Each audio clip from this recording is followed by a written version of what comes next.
Dahl, and of course their stud quarterback Matthew Stafford. Bo Scarborough and linebacker Christian Bones? Jones, Oh, both Christian questionable. Bones Jones, brother Yeah, of man, John Bones Jones. that's pretty ironic that I said No, that. and that's the great great grandson of Billy Bones Jones.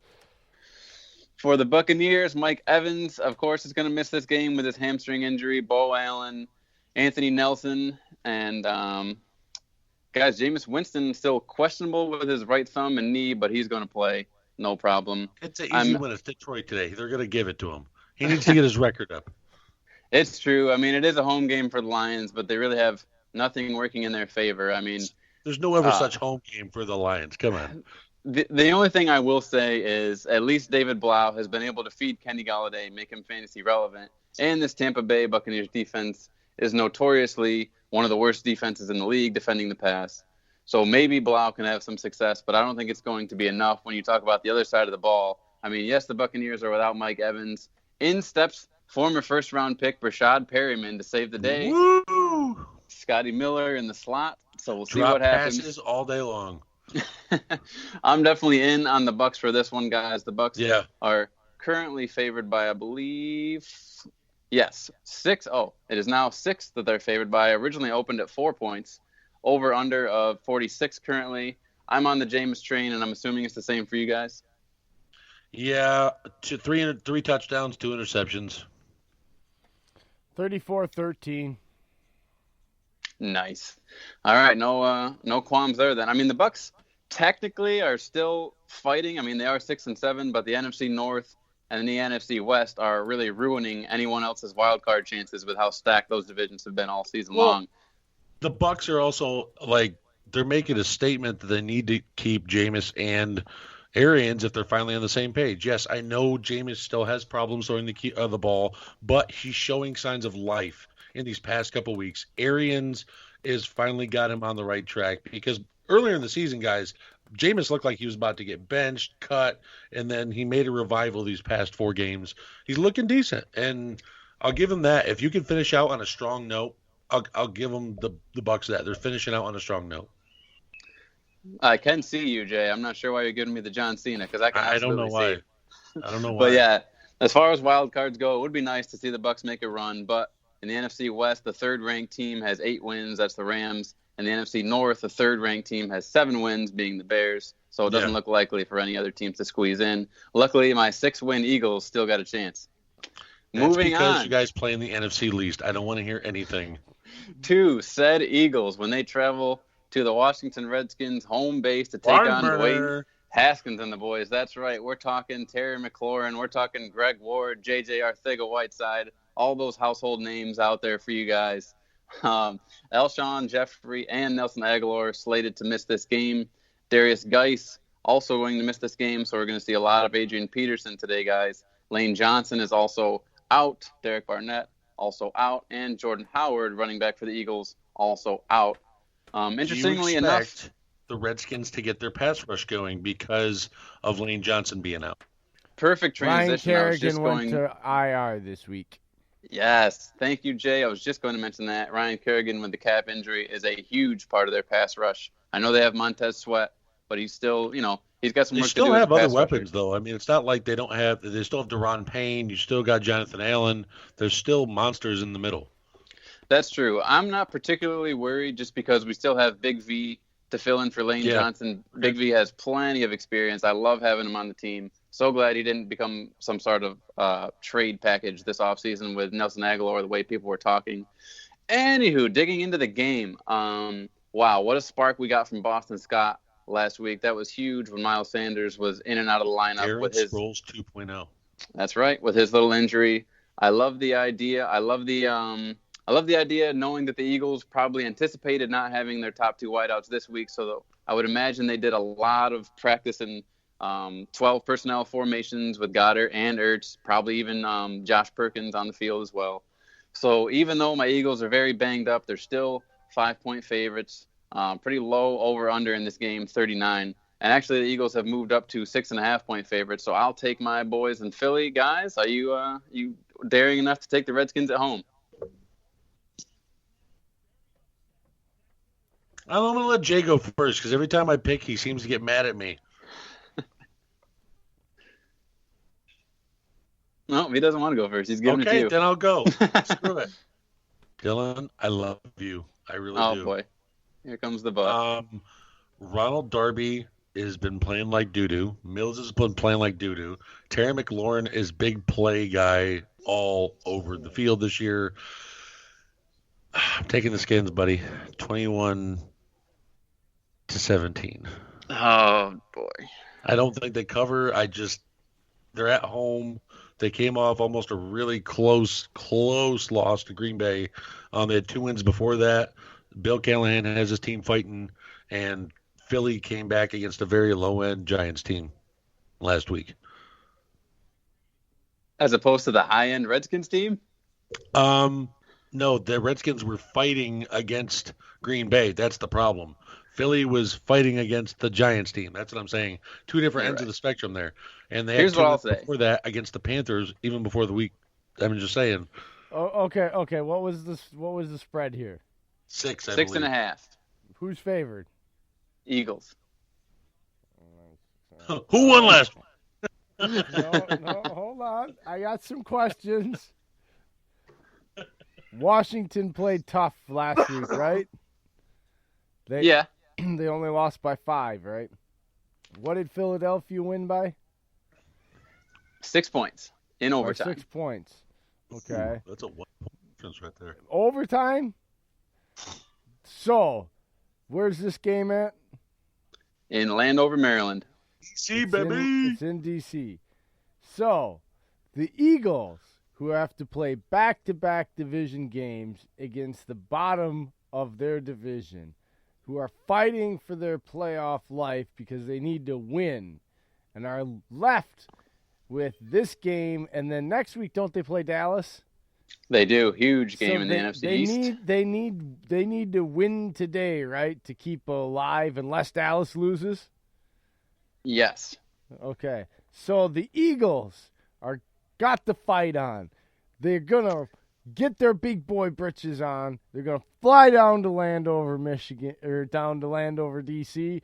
They're going to get into that stadium, and they're going to lose 24-17. Oh, you son of a... Here's what I'll say. You're a lone wolf on your Eagles today, buddy. That's fine. Last 2 things I will say about this matchup.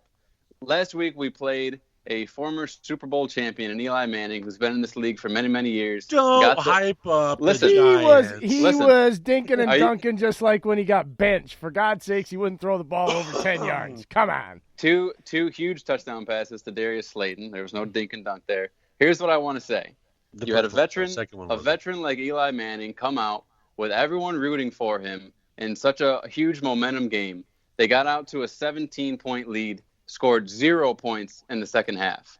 Now you have a rookie, Dwayne Haskins, with nowhere near the same momentum, nowhere near the same firepower and experience. Oh, I think his team believes in him because he was standing in the pocket, couldn't move, and delivering dimes last week while he was getting smashed in the mouth.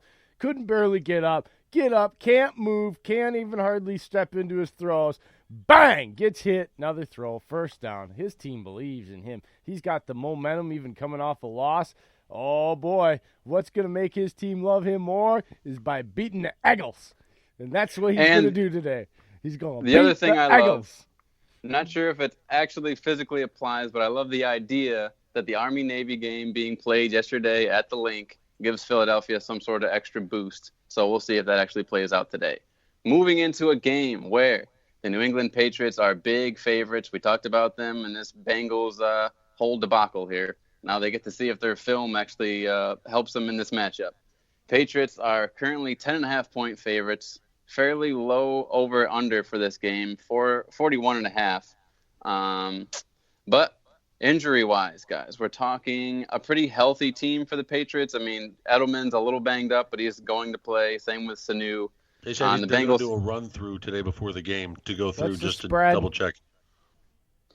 The spread is 10.5 in New England's favor. On the Bengals side, obviously, A.J. Green is going to miss. We knew that. Otherwise, they are pretty healthy themselves. Joe Mixon has been on a bit of a tear lately since Andy Dalton has come back especially. That's really boosted this team's whole momentum. All that being said, I just don't think they have the formula to beat this Patriots team. Not that the Patriots have been anywhere near explosive, but they can do the sort of things, dink and dunk, use James White, use the underneath guys. I think they do have enough with this defense, not showing up like it was versus Miami and other low-level teams earlier in the season. But I still think New England and Tom Brady have enough to get it done in this game. I'm definitely taking the Pats. And however, I will take the Bengals with the point. So the Pats win, but I don't think they win by 10.5. I'll take the Pats.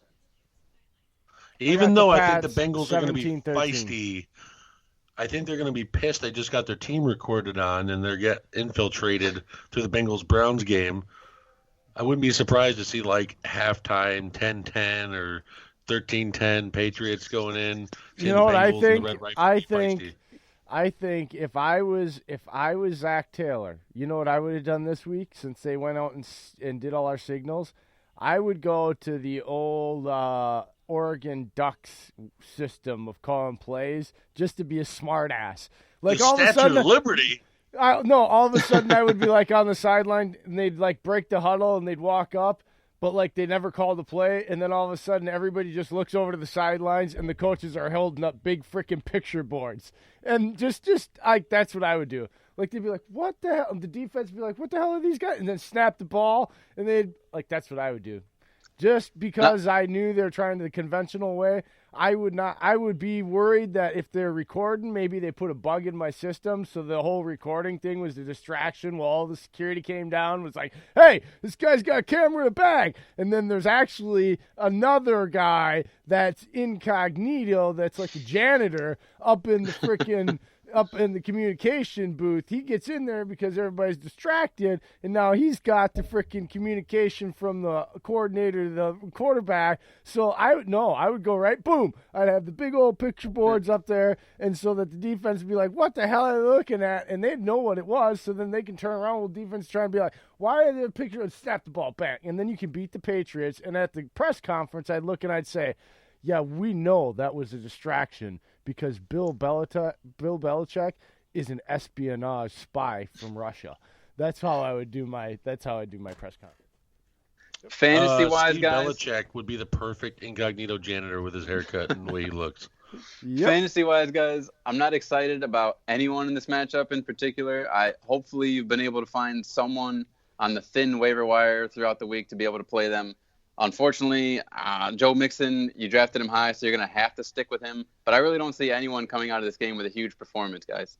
Moving into this much-anticipated matchup in the AFC South versus the Tennessee Titans and the Houston Texans, guys. I personally cannot wait for this game. It's going to be awesome. You have Deshaun Watson taking on a red-hot Ryan Tannehill. Who thought we'd ever say that after his days in Miami? A red-hot Ryan Tannehill. Notably for this game, guys, we've been watching Derrick Henry's injury all week long. He was listed as questionable. He is expected to play, however. Titans are a pretty healthy team coming into this one. On the Texans side of the ball, Will Fuller also expected to play. What's the spread? The spread is opened with Tennessee being 2.5-point favorites, currently 3-point favorites, an over-under of 51, guys. So Vegas is anticipating some serious points scored in this one. And I can't blame them.